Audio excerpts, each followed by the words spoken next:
Assalamu alaikum badi ngolingal kontongal bismillah kabonde kibaru network nal badi ma pamane bi talata lungo December karotil tangani woro 2025 moto nanka kibaro le dialla kibaro to alibamo ila Isa Jawla kumata ay molu jabi miliyalon ko ka hormantan kumol fo alaji Ousainou ka nendirol faye wala ka kumol faye miliyalon ko ni alamo ya kijak faro ka wara bake ay wolle jabi ay men kuma kan sifalle fo albomo ila abe continue kam fanan mo jabi min keta Budas Bayo ti bawo e kuma kan wolle familia lon kanin silo manta andon ate Isa Jawla e tandiro ke wolete mo hormantam baleti andon fanan yakumol mulfo anen hormaman na ay wo fanan jabi ay mon kuma kan sifalle faye ay afodile albo fanan be moylal o kola Ibrahima Sane afanan diamta ay jabiro ke fondin kel miliyalon ko ka finti mol kan ka foko alaji Ousainou keno la president te nyimbanko kan abe diamu kan ay wolle jabi kay tandila ko telmu mo furim baleti bawo ikata fe ofenti nyimbanko kan jang alaji Ousainou la kole atinna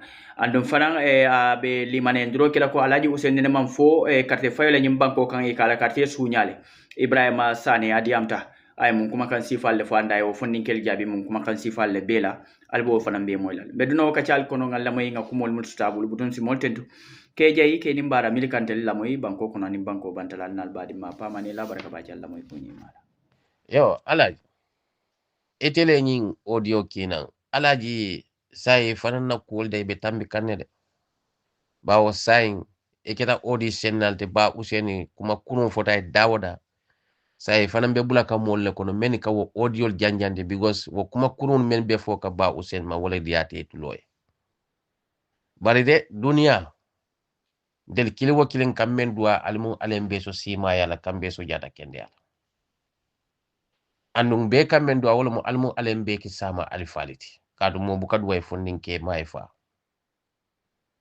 yaje alaji al dal be kafol kono politiko mo hakil tu baliti kuno alben kono le kuno aliye pabi ni aliye bunya ni horomo sotay woto hannal bota ko kafo kono horomanta yani mamira jareta aliyo dundal ni atema because of political difference kama bare alaji beta kanyame feronke fanna politiko akana son politiko ye falling ke fenti imanke menti surtout la Gambia politician surtout la politician dindiun la kuoka alal hakilotu adamadiu bebe Gambia nyine unekan be lafta Gambia ke ku kenoto bar fa jareta nka bula alfalula surtout la momeni yalonko nte afono la mfanyo la bari si keno e mama nyultile si keno e mama nyulti e mama nyul si keno itile ni wato benke korose ka audio le natindi jamen yalonko kuma kuruni kolle fo ba Ousainou and you feel comfortable with that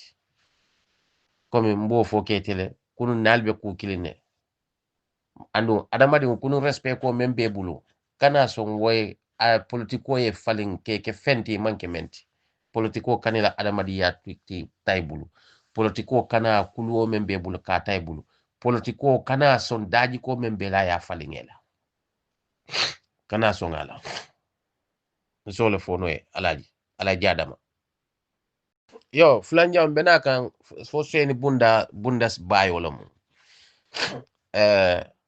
ala diamo kalantam balleki ala diamo fana ntema nkato moy bar nene maje malo mo sifalo bar ngalon ko ala nyin audio to nin ayatari ala jikobe tenne woto mbafula kawyewolo mo arrogandinde mo man respect soto because alfa men kamda ko ba Ousainou ita fulay ko ela wo kuma kensen walla wo kumo men man fano soto ndela mandinga kanto we all know ni ko moy ko ela kuma kensen ti kuma fani kuma le men man fano soto ndela mandinga kanto aman jare nga say woka bar mandinga dingu be yalo no what does that mean yo seni Budas Bayo mole mati nte malong nene maje ngato moy Facebook oto bawo afanga kumol fo jam kuma jama aya fan contradict bari mbes a stata la kumolla ako keba sabale kuma jama le kuma kende jama because wo kuma kendolu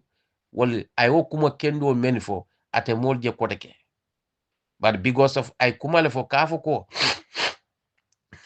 bi kafo mol kaben kafo blado bege ni mole kumandiro ke mol ke down kafo kana je because of konko membe Gambia kono ama fo ko gunjuru damba ako kulli lalbi somdane kulli and that is the fact we can all deny that ma fo ko atela lami je dabo la meeting dula mol tata je domor kuola bari modol kata kafo kono bi wal date hani wo pakafo la koto hadi UDP abe jele mol kata wo kafol kono because muneketa ndel la banko modol beje domor kendo fay bu ka domono foni nyen kafsi fal benda that is the truth. There is no disrespect in that common in that word. Sen Budas Bayo natare hakilo bela comme e mature tale because gela dia mo nyame e manke dindinti e manke dindinti woto ni manke dindinti kan dia mo ke me yalon ko mol baji la ko mol be dia mo ka mem maturta mol be dia mo ka me kulu wosoto mol be dia mo ka me yalon ko alfaji ko le bala bari kana dia mo ko mo me yalon ka man kulu kana dia mo ko mo me yalon ko amambo so ko no me yalon ko ya daji kondi jele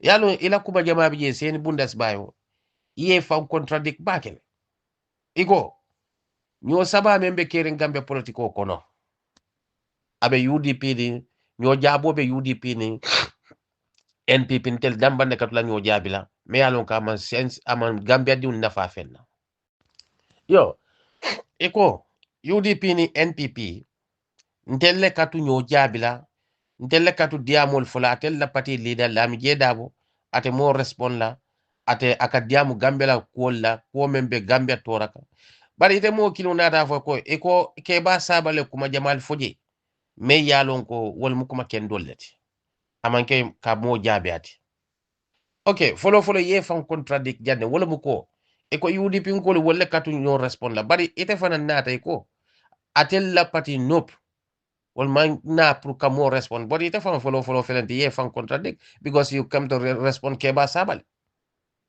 ye ke ba sabale na ta respond man dan ke ba sabal responda e bulata ba usella kaneni kadu wo molti kafo ke bay ko ila ko kumo kuma kense wonati wala kuma fanin tawnam o is an insult sen bayo ni mewo fondel alfaliye nin belorin nin sembo sino be kelendilal andu ite sen bayo nin men ko itela alfaye ko ala kumo kuma kense wonati ala kumo nin fano manna ate diale e wulu fani me ya fay woto ko men te diale kana fo wande alfaliye sen Bundas Bayo inin ba usen mantar nyola ba usen man diamuki la ke ba sabale ko ina to le respond ebe ke ba sabar respond kay bulata ba usel la ka kuma tilim balul fay kulu bal yakkan bala firun kam komi ibe men ke kante momo sa kenol bar mol la kulu nyal te kilinti mol la miral nyal te kilinti mol la daji ko te kilinti because ite ni me diamu kam do ba fla ko yab ibalon nal ko you are very premature ila politico is very premature politic that's what you have adun Lami Jedabo Birabota UDP, none of UDP supporters many alonko, they ever disrespect Lami Jedabo. And ebe kuma ka men foka ko ete mako ebe fani ale foka ba useni ye men fo that is the fact ama foko gunjurun kol me dingulo ako in politics Lami Jedabo malong politiko ko and that is the truth. How many times inte ku men felentiri ngalo ne ko Lami Jedabo ko UDP sympathizer ba ka foko UDP member I never know that. Ngalo na kitol case jama bi jatele keta not all and that there are so many cases Lami Jedabo be meltaka not that has nothing to do with the UDP. We all know him as a lawyer. We all know him as a kind person. We all know him as this respect person. And that respect, UDP nkolio muta Lami Jedabo kan. But ite kulubali akumo men fote UDP nkate funti la kaofo Lami Jedabo man. I personally will never say something to him like that because he's a very gentleman. But the people like you, it is in Budas Bayo. Lami Jedabo have to be very, very careful with the people like you. And earlier, I understand Kafan distancing the people like you is better for him and his political career. Because ite ila political, you are not matured. Secondly, ila audio. Mafok wala behavior. But ila audio, you are too arrogant and very indisciplined there. Iya kuma kawan member di dakor. Ba idin ba usen tenyola. Adu seni Bundas Bayo ibe kuma kawan men foka. Ibe fan yale fokang. If yalo ndako ba Gambia no. I'm not sorry de. I'm not insulting you because insult man cannot behavior. But hadi Kurano kono fania fola da bandam. Ba we ko ba Usene kuma kaw fo we gunjurun kol bele dimi. Ba Usen mambula lami jedabula. Amando yar kuma fay. Ako in politics molman lami dabolon politiko kono. And that is the fact. Isi UDP la rally kilim funtindi no whereby lami jedabo be rally nilit kono. Isi UDP la rally kilim funtindi whereby lami jedabo stood for the podium and speak there. Ita funtindi no la. Now, Hadigunjuru for most of the people, they don't know Lamil Jedabo in politics. That does not mean in Kafuko, Gunjuru Kolma Lamil Jedabolo. Albena Fikia Bulala. Walatina Kila ko. Ako nafiko taman sira bakono. Sallallahu alayhi wasallam. Ni nadun tajola. Drisino penka. Aka exaggerate le. I tambi wo risinola. Kafania lakang. Pru to get the sympathy. Ako abe nafiko man kutol konole. After war ayatul munafik salasa won awo daji ko sabu the main important daji ko sabu men ayafo nafiko la taman zero nani njang ayafo fanan ko ni na dun tanyola abe ko ate al dun tarisino la mena bo exaggerate lale to over exaggerate that so that he can get the sympathy and ite said Budas Bayo ibole ke kanjang but alhamdulillah iba fo kam menima eba fo kam men ye kamul kamvandi political manke kamul kamvandi nyoka you are very divisive and I don't think I stand to be corrected but Bayo ne Bayo la originally jube you are not kombonka maybe someone can set me or someone can correct me because I esajo landengalo ne ko jawlo lumbanke kombonkat we are not kombonkas. You have jawlas in Guinea-Bissau, you have jawlas in Guinea-Conakry. But original Kombonkas, we are not. But how many jawlas today la Cornal be Kombokono? And the Bayos, I don't think Bayos are original Kombonkas. We all know the history, what we have learned in the school. Mafoko, traditional histories. But I stand to be corrected. So, nite ko iteka Kombon call letter ke kamfandi against the Gambian citizen. The people like you have no place in our Gambian politics because your mind is so narrow, your thinking, your ideology is so negative, your approach is very negative, said Budas Bayo. The people like you, Gambia don't need you in their politics because you are very divisive somebody. May I go, it is not helping our country's politics. Iko atel kombon koli ye jele. Atel kombon kole kamansa sindi. Well, ni ko kombon kolle kamman sasindi. That doesn't mean ko only kombon kas, but the people living in the combo. Someone living in the combo does not make the person as kombonka. And do you believe ko only kombonkas alone can make a president to be a Gambian anybody to be a Gambian president? Sen Budas Bayo, that's a lie. Ni amo ko eka combo South Menfo.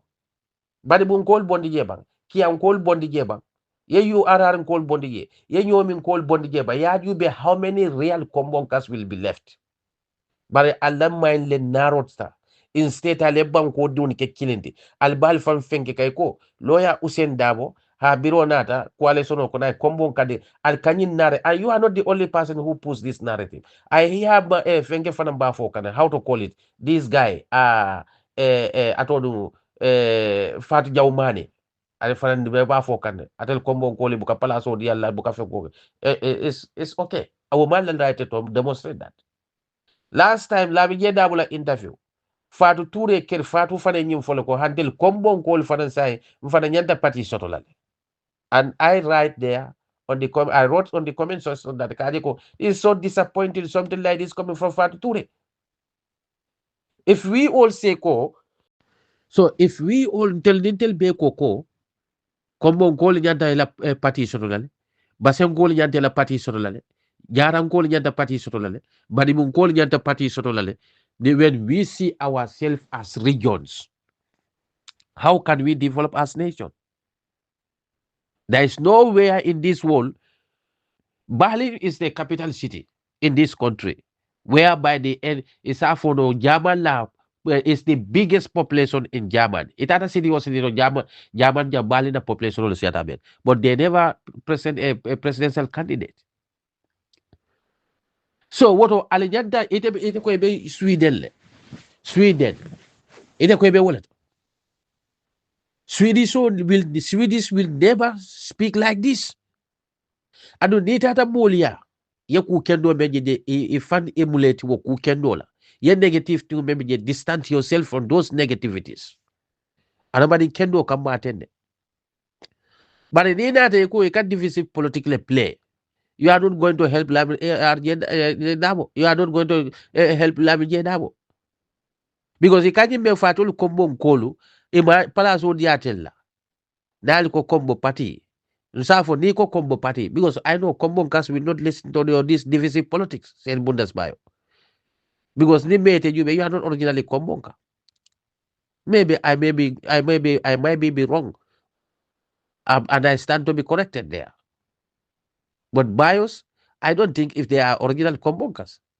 I personally never made the original Kombonka. But I see myself as Kombonka. I see myself as Basenka. Because Base is part of the Gambia, Kombo is part of the Gambia, and then the president that we are producing is representing the Gambia, not Kombo, not Bolong Kono. Even Memfoka, lawyer Ousainou Darboe.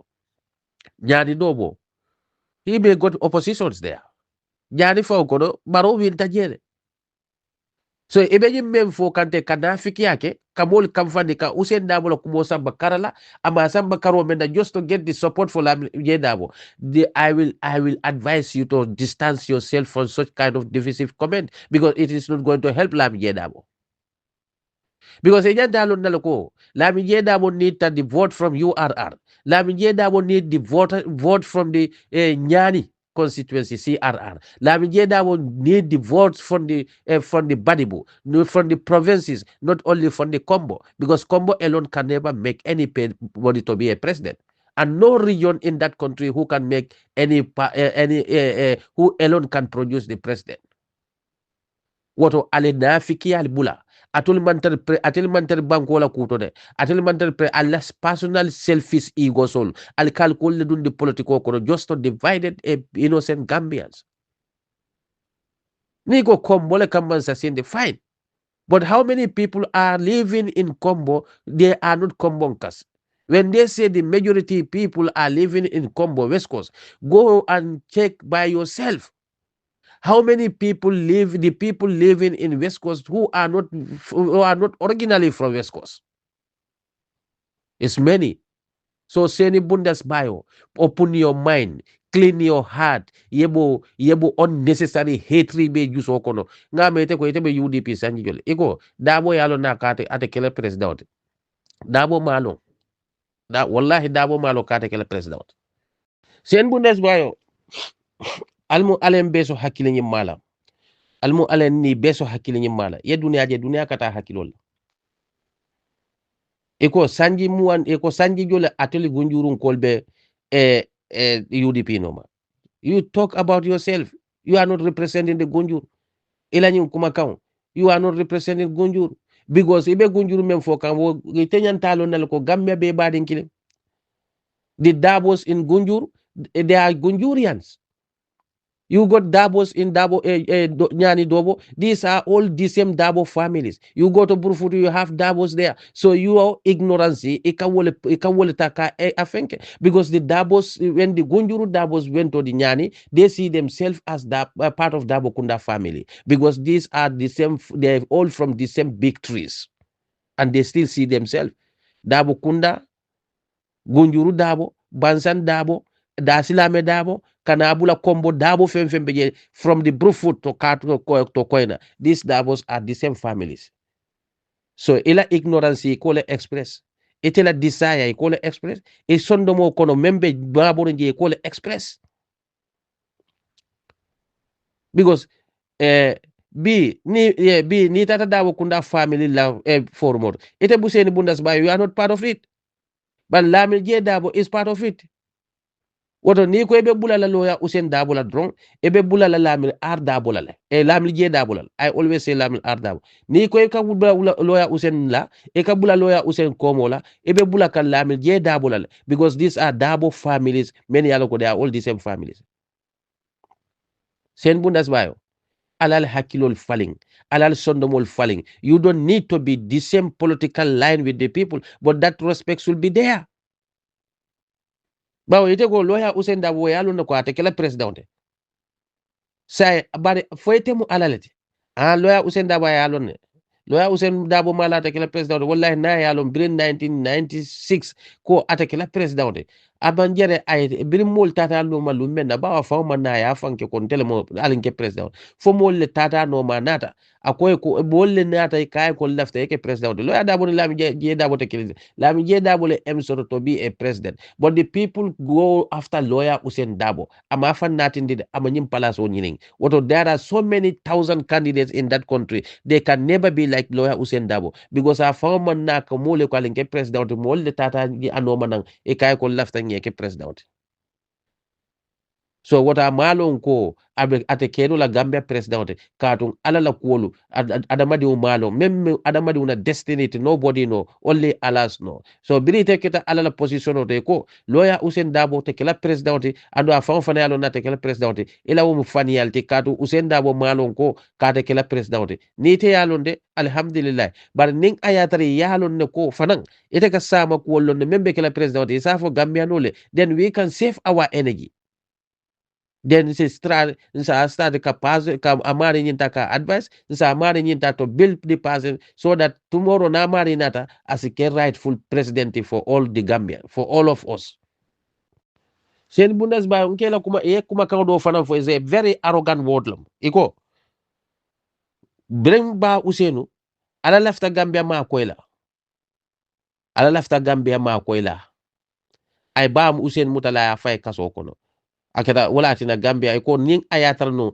ba Ousainou Mansoron no Gambia will be under ya jambe for 100 years plus tombe han sambe tarla ya jambe le ko bari ila hakilo Kenya lamu walakin Qur'ano hanabe diyamala ala kaful kula alla kun taakilun nkadiyamu hakil malle nkadiyamu Qur'ano yaje ala men tel folda wallahi adamadi membu kala mine use ala bukadiyamu wewo neaje adiyamu da kaful ko nkadiyamu hakil malle ala duladol ta safo ko tuma do batal ske hakil malite but yaje nin adamadi nkadiyamu out of the sense out of the mind because of the anger and the hate I mentioned to the person here akafane expose kate mun adamadi sifalte and seni Budas Bayo ye fan expose wala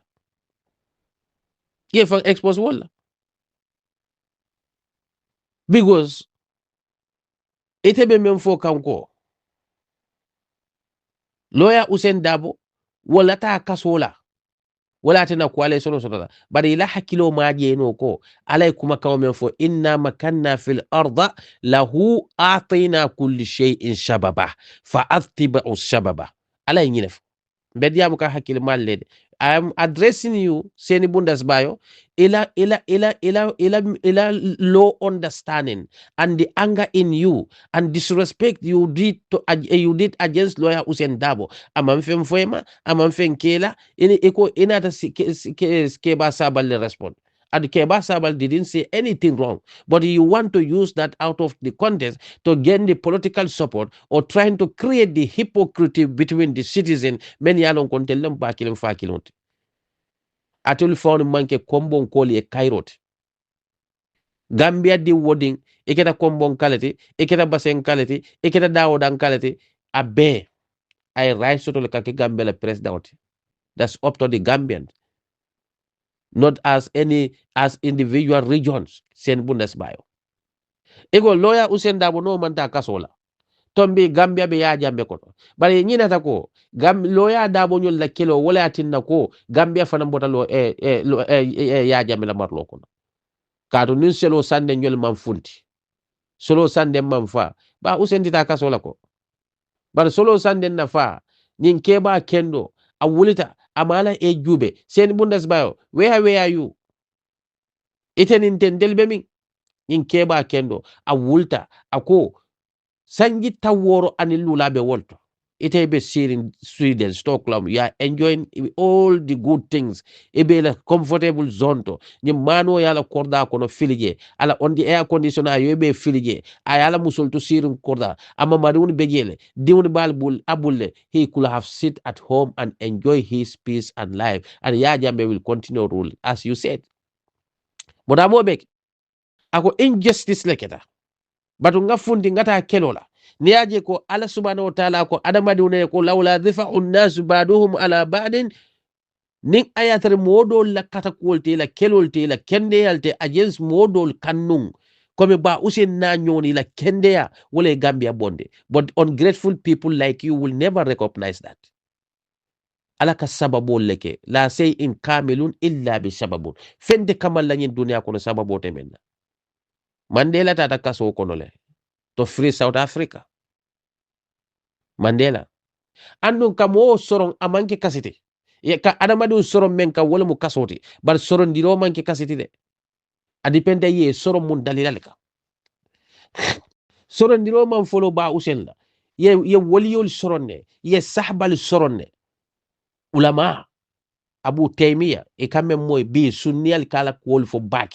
ay kitabo men safe ana ala majhabul bi sunniyal jamabe lor ngala kitabul ka ala tanyal he was jailed and sent to the exile by a king Mansa ya sorone Abu Taymiya but ya soro what cause leka for being the true person for resistance to protect the deen what Adamadun to protect the Adamadun la entire life ye soro working that's a prideness lawyer that way prideless sort of and that pride adiun be nganyala le amamadun be nganyala asinyol be nganyala ala pati diun be nganyala ala pride ba wala mi je dabo be lo de molle loya Usain Dabo lota mole loya la jani loya je dabo be start la loya yala so what la mi je dabo ko ke loya Usain Dabo tambital ba loya Dabo tambital do la mi je dabo man tambi wala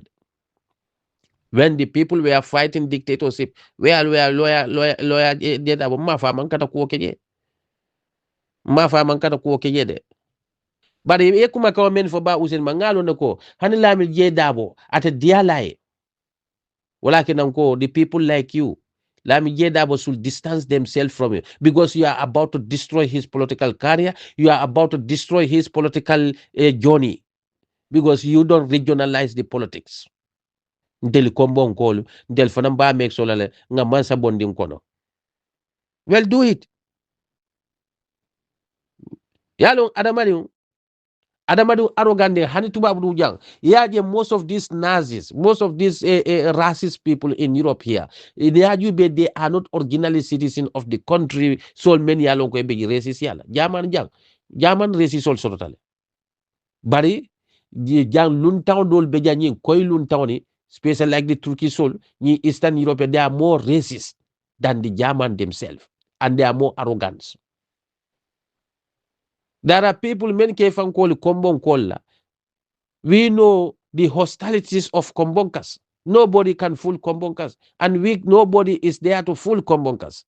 You are just taking fool out of yourself, send Budas Bayo. We are brothers. We are Gambians. We see each other as Gambian. If I attend the UDP rally in Kombo, I feel that I'm a Gambian. And I feel comfortable there. I see myself as a Kombonka because that family have a baby in Kombole. Does that make us Kombonkas? And there is any voting, my family, their vote count also too in Kombo. When they say the voters majority are in Kombo, Kombo Nkole Kamansa Sindi, Kombo Nka and the people living in Kombo are two different things. Put that in your mind. Maybe your senseless thinking cannot give you that beliefs.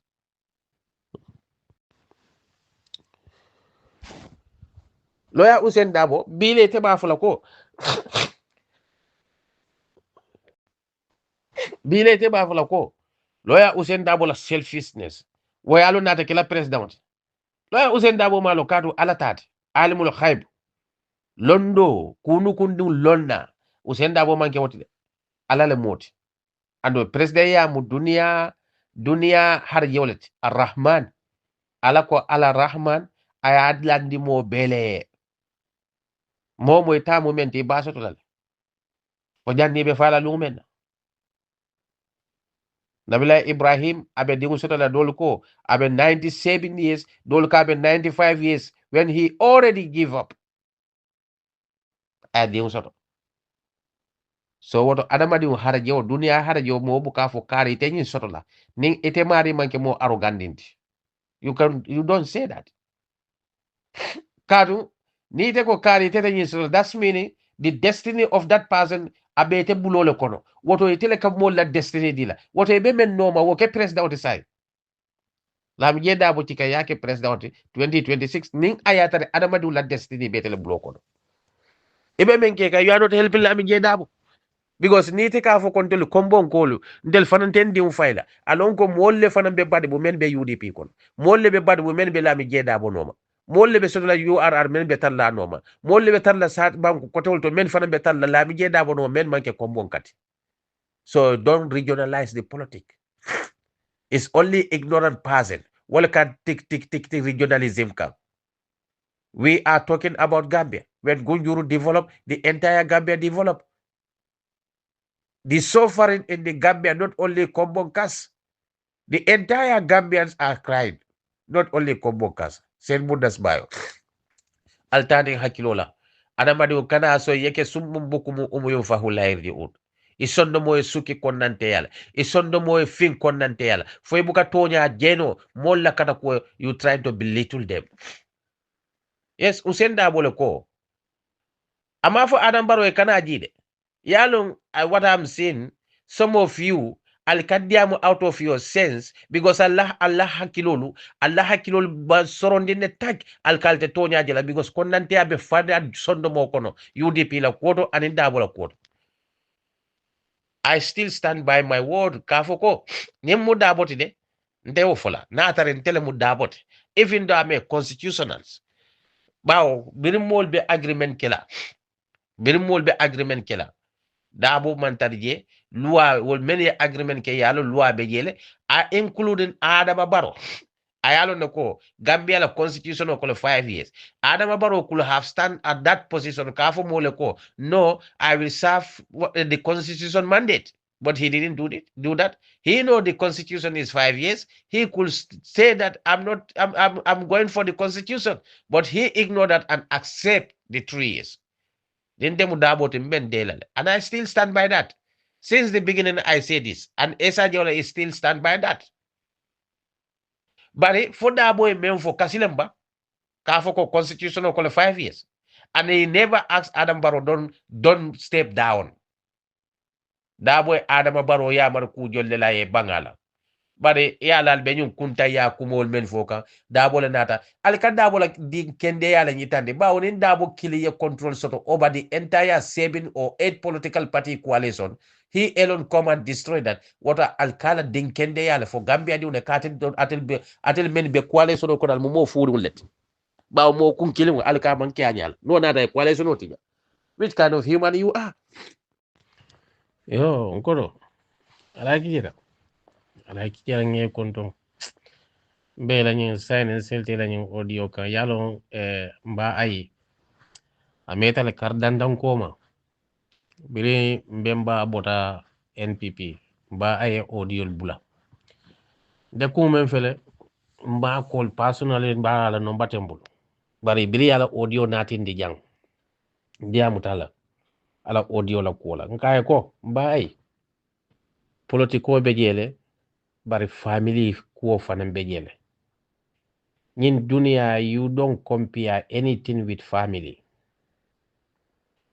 niaje hani qur'ano ko na ko mole ko ati haqqatul jil qurba wal yatama wal masakin wa ibn sabila lonna den tol man karande paran kamen moy lonnalla jil qurba wala moy badi uniti e badi masutuni ila hakol dilade oto therefore kan isi politiko kanu nyawnya kana politiko ning family ko kane kompia family ko man ka ku batrati de dino kono de hani ala yade ala yenda yenke family ta yenke siol janat bara family yale folo da amanda da banna da alande qur'ano kuna koy badi masutun la hakoli dila ando ngafo mbaye ngay ngo ila politiko ki ngay adama baro sidin jaya malundi janne sidin jaye gambe be malundi Adam Barrow, including Adam Barrow. Sidin jaye mella Adam Barrow ka in the history of the Gambia, animal Africa for generally, animal la president ka wal mukata president kalindi bandala banko ka bora la banko ka winning president.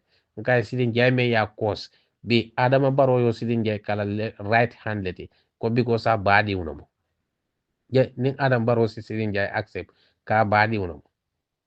Ete me ya lon ko inin bemba den tali ba mali ba kilin fa kilin nin ayatram ba ay sondo mo futata ba ay manke kawyote wallahi billahi tallahi no matter what koku nin ayatra natam bemba la karol la UDP kono ba ay bada soro na la yede because punem badiya andu men bemba ay la audio seakan agency nyin kola wol badi woni hanni yamuna fo politiko ko nene de kontan la kasia wala kenan ka fo Gambia ngan hakilo to politiko kana kenan ka funten kam badi woni nka kuma foema me yalon ka sinna badi yalla njuru be banko la kolto e badi wonay ko ke politiko kono akili duma yaya mare ni to keno lay dede e dabala koto moli kante badi woni majanne bar mo nen talo na kom badi won lo nkata dere den dabula laje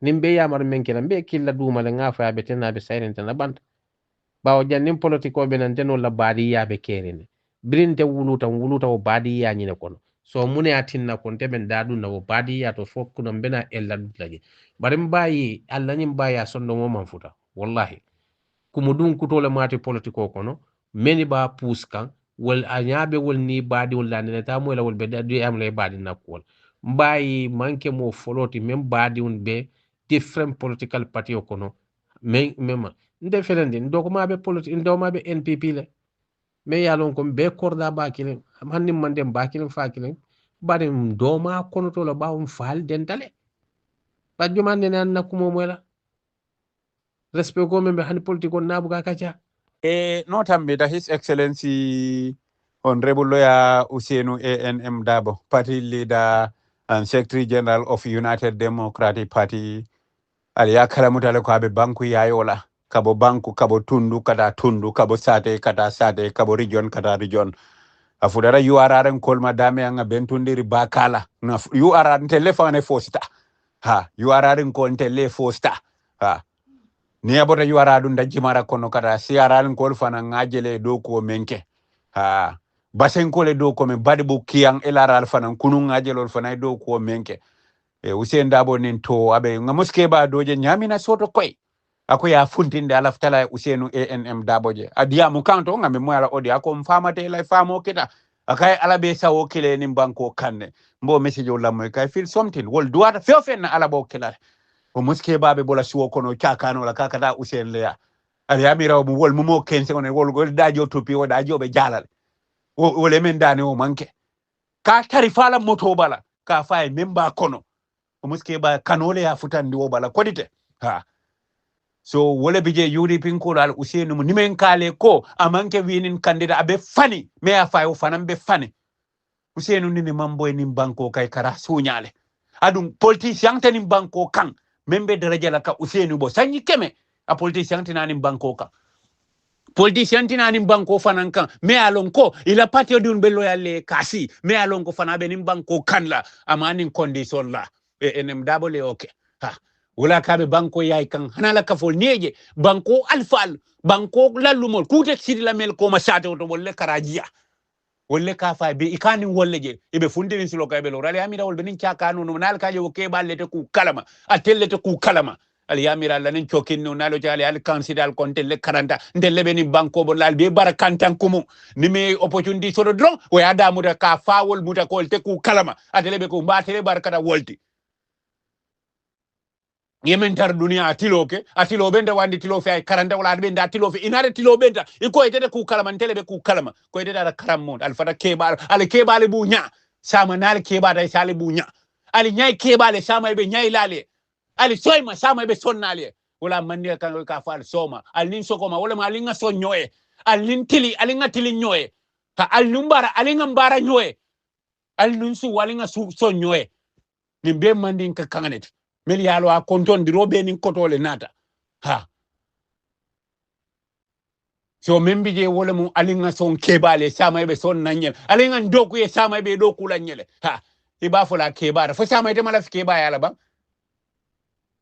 Ousainou nata dawda ka keba barkalum keba lallum al falleje ya bentum kebali ya sindi be sirate ma ibe yamaro fayla teddino al kalte jela al ko kebale jal kolte ku kalama wol malon jamano membe fakering atele ba folole wole jamano du jal mambenje wol karantal dile moli amila karamu kada demo kada university america university wande Angleterre university nga bachelor score nga master score abe fu sunjata kedale demokrasi nate kuru kam fuka abe demokrasi nat la wato men karam munte kering tuba bole demokrasi bo sunjata nin kebal mel be sida mandi o kebal kilimanta karam mun bay demokrasi nat ka sembo maralo bang dunia kono ni dara america be Washington ni koy sunjata keda ba fula al bembale demokrasi nat mandi demokrasi tuba bol biata sunjata le bulu mandi al kamule foten al kebal soyma al yella mo al krayla al jiye al lo al song sama molbe sonnali yele bari men fola ja wole mun ko bere fa men bina Ousainou be tambilale abe kanyela kanyo men be forra kila hormona bargoga ndeka men fonna pade executive ala nyalo AIC kan